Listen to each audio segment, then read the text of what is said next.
Sometimes the universe has a calling for people, you know? Probably my first 6 months in MMA, decided that's what I'm going to do. I'm the kind of guy who, if I do something, I want to be the best at it, just by nature. You've got to consistently sacrifice stuff for a long period of time. Social events, food, drinking, your body, your mind. There was a long time when I had zero money at all. When I was injured, I had some hard conversations with myself. If I try my absolute best and fail, I still tried my absolute best, and I can look at myself in the mirror. Tom Aspinall might not have Tyson's mean demeanor, but he's the most dangerous heavyweight since Iron Mike. Whether it's a knockout or a submission, he finishes nearly every fight in the first round, faster than anyone else. I achieved my dream a long time ago, just doing this and not doing another job. That was my ultimate dream, is just to fight full time and not doing a job.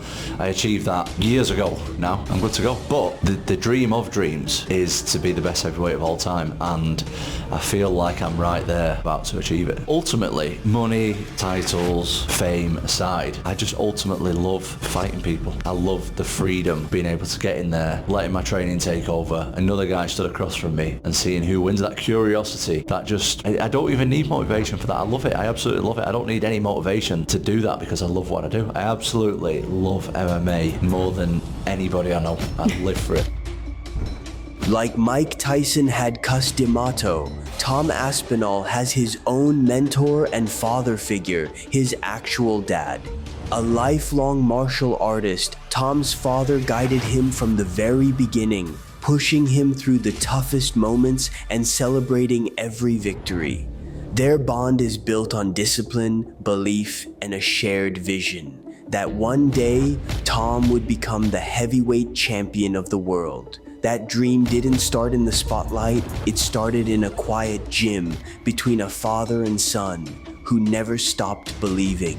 My dad was involved in martial arts, and it was just kind of around the family for as long as I can remember. I've been going to the gym since I was 8 or 9 years old. When I was growing up, I was my friends were into the other sports, and I really didn't have much else to do apart from sit at home and watch TV. And my dad was always going out, so it was just kind of a way to spend time with my dad as well. So that's how I kind of got into it, really. Tom Aspinall had a wife and children at home. He wasn't just fighting for himself, he was fighting for his family to give them a better life. His rise in the UFC meant everything to him. Hey Tom, you got performance of the night. I did. At this moment, all the sacrifices were paying off. Tom's dreams were turning into reality, and he wasn't about to slow down. It's tough. It's a really, really tough sport. There's a lot of people who can go in and have a hard session one day, and then they might have a hard session the day after. The next day they're tired. The main thing that I've learned from MMA is how determined I am, and that is massive because I don't think a lot of people realise to get to the point where you're around about this level where I'm fighting right now, you have to be outrageously determined every day to get up and do it for years and years and years and years, and I still continue to do it, and I still continue to love it, and I want more. Tom Aspinall ran through everyone in his path and began calling out the all-time great, Jon Jones. While others avoid him, Tom is actively trying to step into the cage with the greatest. If that isn't true confidence, I don't know what is. He admits he's afraid every time he steps in there, just like Mike Tyson now admits, but he absorbs the fear and fights anyway.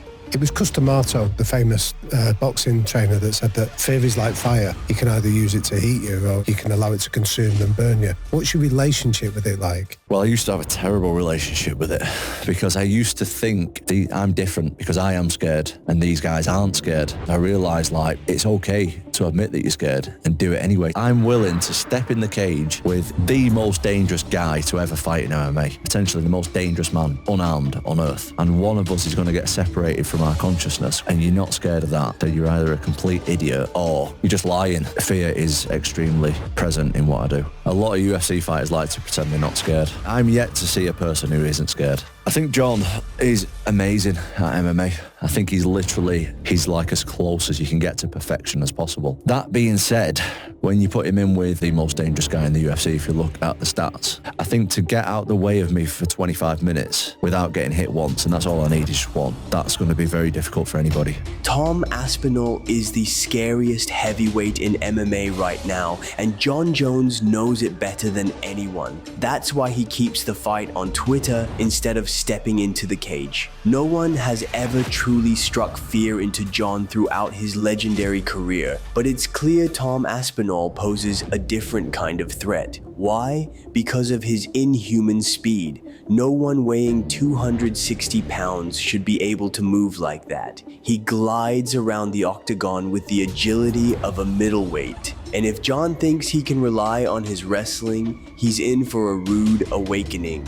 Tom won every Brazilian jiu-jitsu competition he entered growing up. Jon even tried to downplay him by tweeting about Tom's one loss, a heel hook. But that was over 10 years ago, and since then, nobody has come close. He hasn't just been unbeaten, he's been untouchable. Every opponent he's faced has been absolutely dominated. A lot of big guys my size, like I'm 6'4", 6'5", 250, 260, like a lot of guys start when they're my size and they have a lot of technical discrepancies because like even though the technique's not up to scratch, they can usually do all right just because of the size of the guy.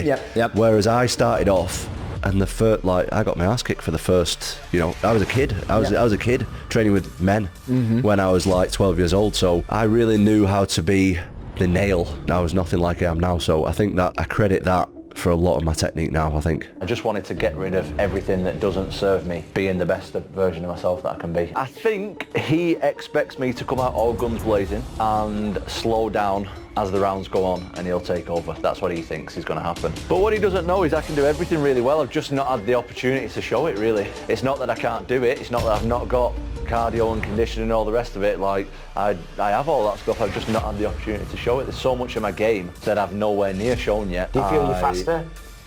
Does Rambo carry a knife? Michael Bisping, he said all kind of crazy shit. He said he's gonna beat Jon Jones. He moved like Muhammad Ali. He gonna be the next Muhammad Ali. And I said, Mike, this has to be a gimmick. It's a gimmick. You're playing a part. There's no way you believe this. He goes, Daniel. Jon Jones is the heavyweight champion. He's an incredible fighter. He's incredible. He's one of the greatest of all time. I don't think he can hold a candle to Tom. I think Tom will do the same thing to Jon Jones as what he did to Marcin Tybura. I don't think there's anyone that can stop Tom Aspinall. He's that good. He's that switched on. If Tom Aspinall keeps dominating, we might be watching the greatest heavyweight in MMA history. His size, speed, and mindset make him untouchable. He's made top contenders look like nobodies. The only man who might stop him is Jon Jones. But even Jon doesn't seem willing to take the risk. With the highest fight IQ in the game, his read on Tom is likely the same as Bisping's. Pure danger.